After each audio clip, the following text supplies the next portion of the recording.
Hi everyone, welcome back to the channel and a new video on the Range Rover Sport. We want to try and stay on this one as long as we can, but we're going to try and get quite far into the video and actually solve the issue with this one this time.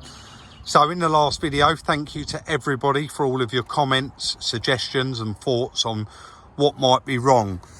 Just to go over a couple of the comments that we did actually get, quite a lot of people saying crack off the injectors, bleed the injectors, do a leak off test. And obviously I didn't mention it in the last video. We actually did do that before we left it, and we're getting hardly any diesel to the injectors. Also, quite a lot of suggestions saying the pump belt will be broken.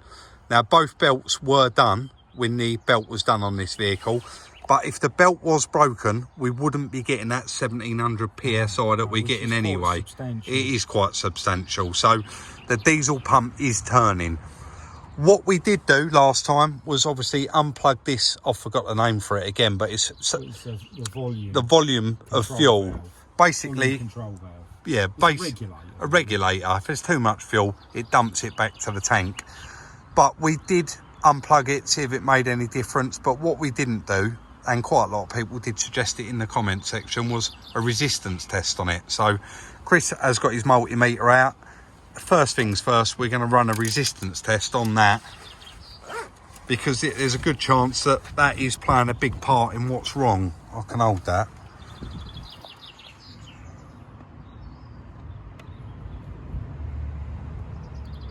It's not doing anything. Which is exactly what the diagnostic machine said. So there is no resistance. So there is a good chance.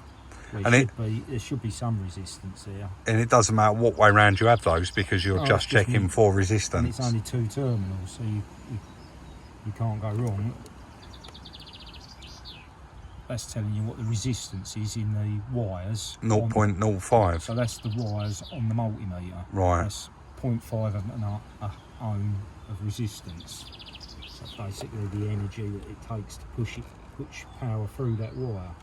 But no. Unless we just touch the 2 terminals. There you go. That's them actually on at each one. That's on both. And we're getting nothing. So I know we said we don't want to fire the parts cannon at it. We probably do want to change that. Well, just to be sure, we could do with getting another one, touching the terminals and seeing what the resistance should be. Yeah. Well, I don't know. It should be something, shouldn't it? And it's going to have to be off of a 2.7 TD V6. Yeah, really, yeah. So but that kind of is pointless. Yeah. So I need to go and get us. Sorry about the wind noise if there is any, because I'm trying to block it off here. I need to concentrate and go and get us one of them from somewhere, don't I? Right, I'll do that and then we'll cut back in. Go on. We need someone who's got a working vehicle. Just quickly unplug that and measure the resistance on a working vehicle. Yeah. Either or, really. Keep watching, guys, because I know a lot of people would stop, pause there, and then reach out and say, I've got one, I'll be round in a minute. So, yeah, let's see if I can find someone. But that would prove or eliminate it either way, wouldn't it? But I'm pretty sure with no resistance there, that's toast. Yeah.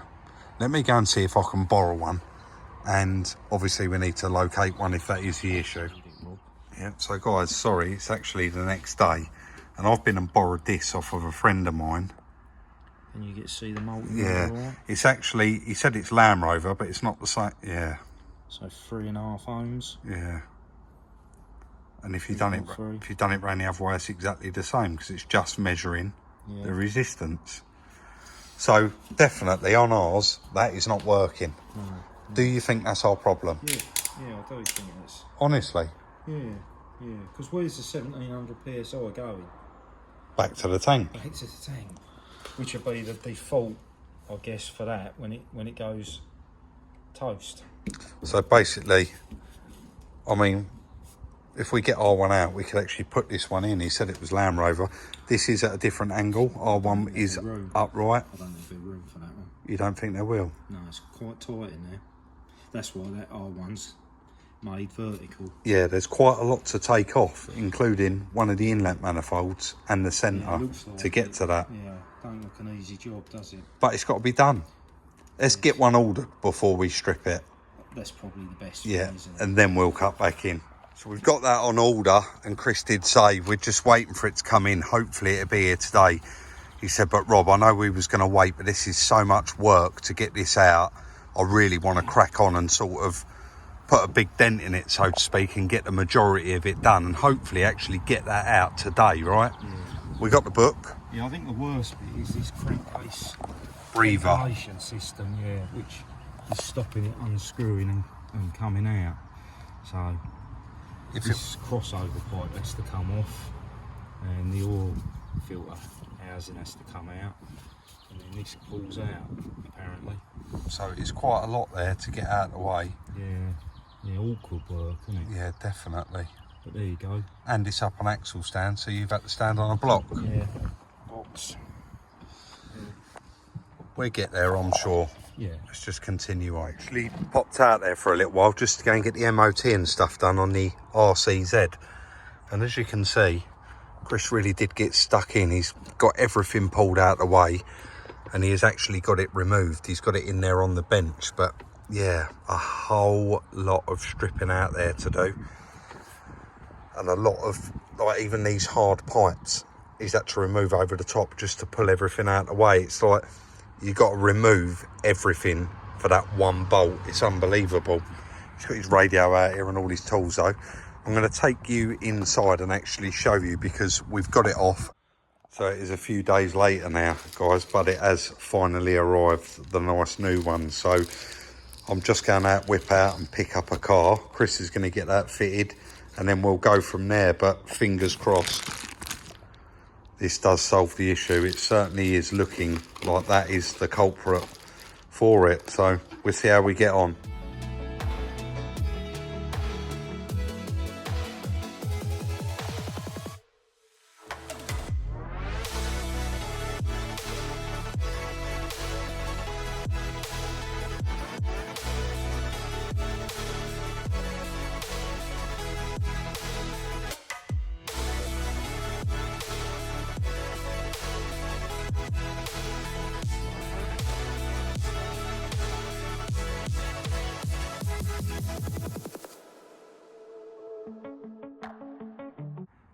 Lot of work there for Chris, but he managed to just get in there and get that done. It's so awkward to do. We have actually left it at the moment. We've got Chris has taken the battery off, and we've got that in there on charge. As soon as that's fully charged up, we can get that on there and give that a go.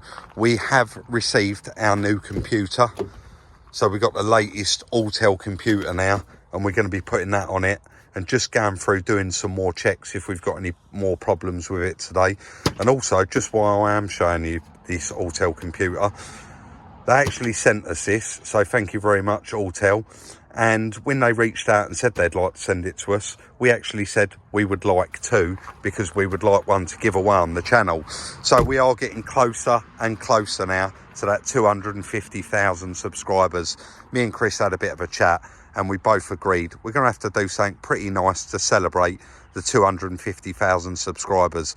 So in there somewhere, we haven't quite worked out how we're going to do it yet, but there's quite a substantial amount of cash that we're going to be giving away.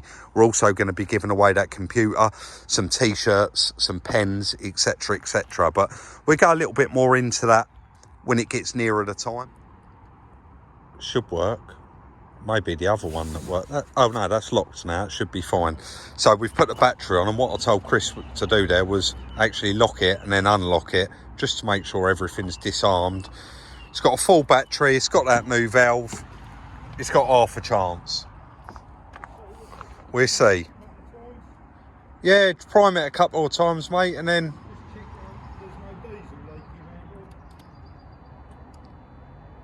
nothing obvious, mate.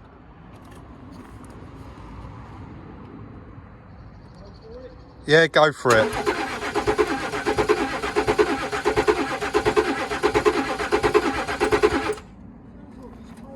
Shall I get the booster on it as well? It sounded like it was trying, didn't it? Yeah.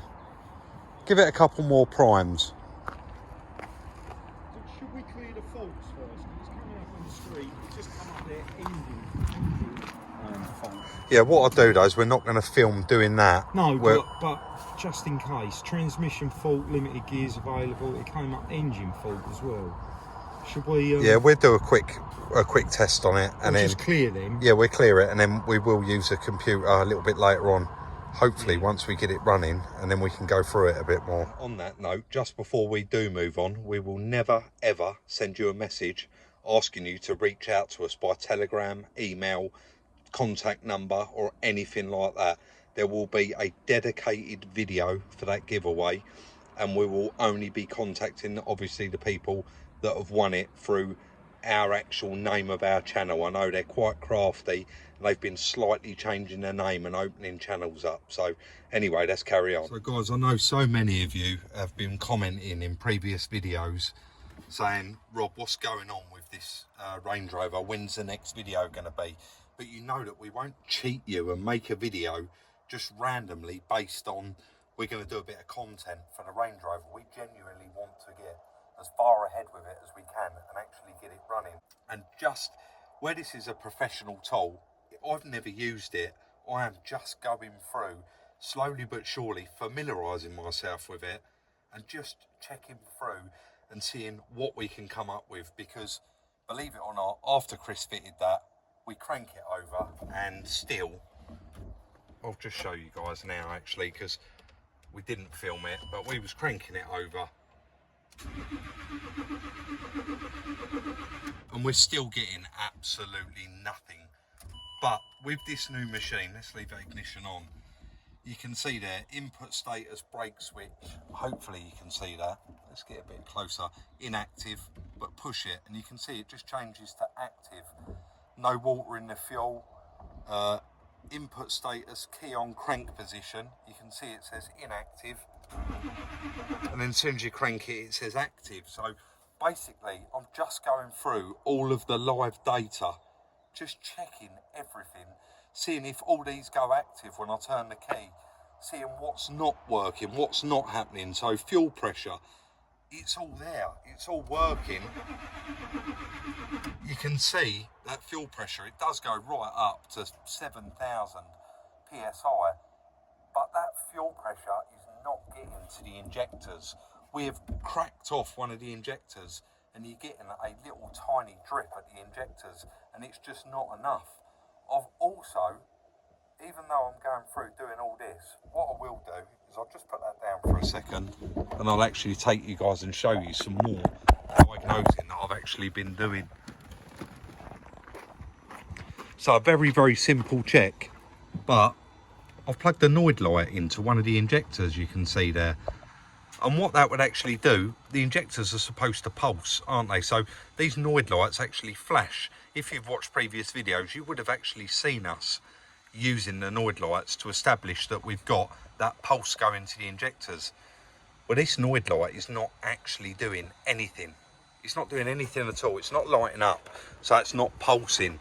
And the pressure is at the pump because we're getting that on the diagnostic machine. The belt is on there, we've double checked it, it's the pump belt's on there, the pump is working, but there is something stopping that pump from sending the fuel to these injectors, because ultimately when we crack that off, you're getting a little tiny dribble. I mean, messing around with high pressure diesel systems is very, very dangerous anyway. The pressure that comes out there could cut you in half, but I might actually just crack one of those off and show you. We're not getting anything there, there's no pressure. So I have spoken to a Land Rover actual expert, and he said I would be going down the road, Rob, of the diesel pump, because there's obviously a fault in there somewhere that's kicking in that fail safe, we're thinking, that's stopping the injectors from pulsing, because it's not sending enough fuel to the injectors. So is there an issue there? Again, we just don't know. It is all just going through guesswork really, and going through this computer and checking everything out. But I've just checked on there, obviously before I come onto camera and filmed some of it, I've just been going through checking the crankshaft sensor, etc, just going through everything. So you've got your fuel control valve there and pressure control valve, and they're both on 0, and that's the new one that Chris just fitted, and when you crank you can see it's all there, it's all coming up. So there is definitely, we are thinking, a problem with the diesel pump. The last thing I am going to just check before we go ahead and pull the plug, pull the pin, whatever you'd like to call it, and buy a diesel pump for. Ultimately, that's very expensive.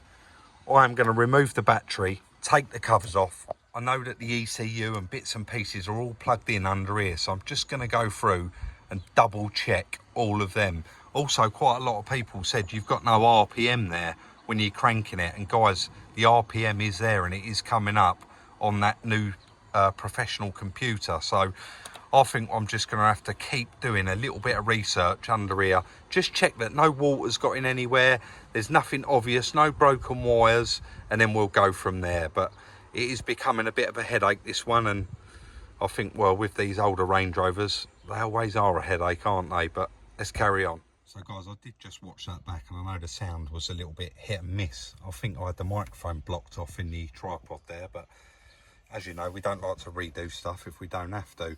So I did just run in and run that by Chris and asked him what he thinks. He said, yeah, mate, you've done the best you can, but before you do go, probably run a diagnostic on on the diagnostic machine, just to show the viewers what codes are coming up, because quite a lot of you did actually have some quite good ideas. This does do automatic VIN reading, which makes it very, very quick. Quite a lot of you had some good ideas and said, Rob, try this, try that. So I will show you what codes we're getting. 2009 Range Rover TDV6, system data loading. Let's pull that magic tree down, it's rocking in the background now. We'll let that load and I'll cut. Diagnostic, auto scan. So it's now powertrain control module, 4 faults. Transmission, we knew it had 2 faults. Parking brake control module, 1 fault. That's not going to stop it running. Body control module could do, there could be something in there. All-terrain control module.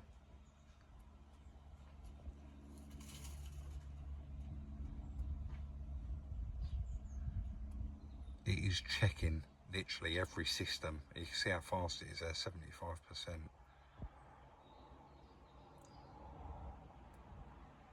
So it's just those top faults. I don't want to cut and then cut back in, because as soon as they're done, I want to show you guys. I know we have a lot of fitters, mechanics, engineers watch the channel, and honestly, we are open to suggestions if going forward what I'm about to try doesn't work.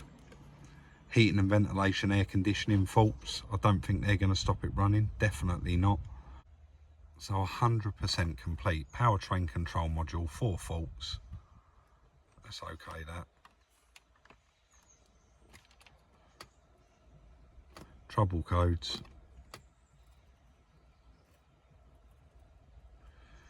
Fuel rail pressure sensor input high. Fuel volume regulator control circuit open. Fuel rail pressure sensor intermittent. Fuel rail pressure sensor performance range. Let's go back. Go back. And transmission control module we're not going to go into. Parking brake, body control module, let's have a look at that.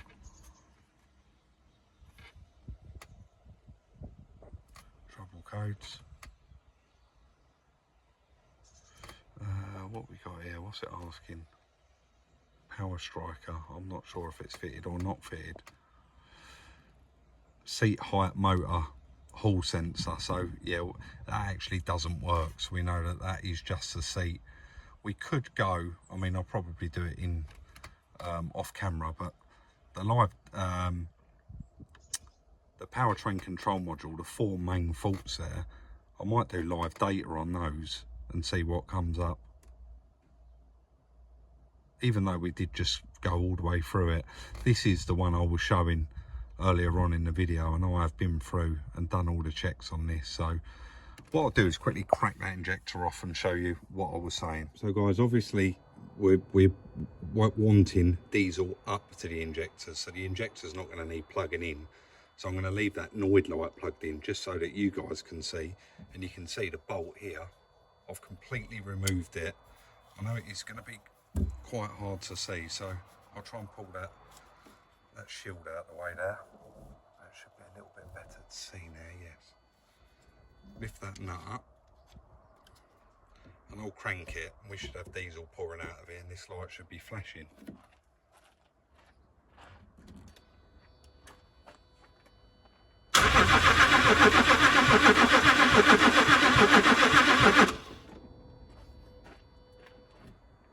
You can see there's a tiny little bit of diesel. Let me show you. It's quite hard to see, but you can pretty much just see it there. There's a tiny little bit of diesel just leaking out, nowhere near what it should be. That should be really, really high pressure, and of course that light should be flashing.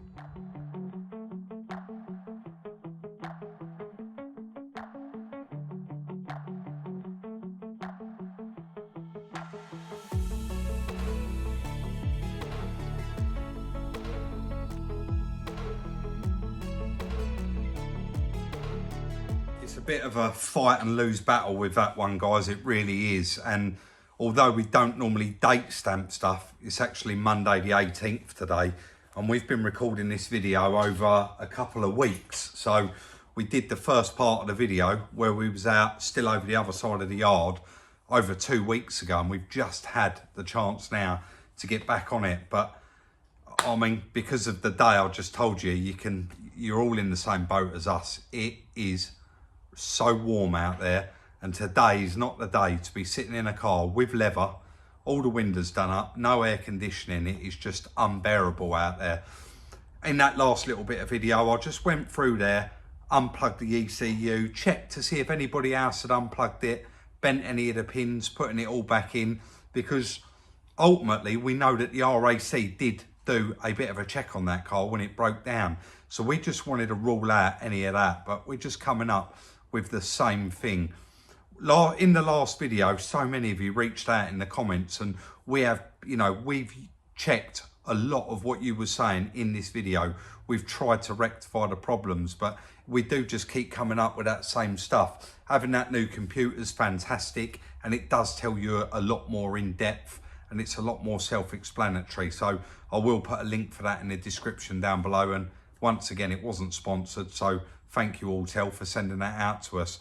Guys, we are two heads is better than one. Chris has been doing something else today, so what the plan is, once it does actually cool down a bit, we're probably not even going to film it. We're just going to do a load more testing, a load more research, and try and get that bit more further forward with it.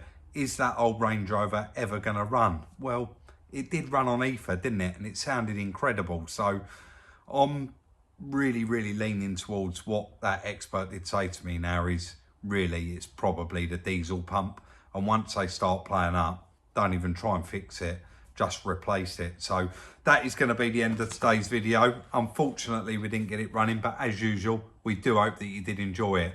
Don't forget, hit the video, give the video a thumbs up if you did enjoy it. Follow us on Instagram if you haven't already at Selvage Rebuilds. Like, subscribe and share, and we'll see you very, very soon in the next one.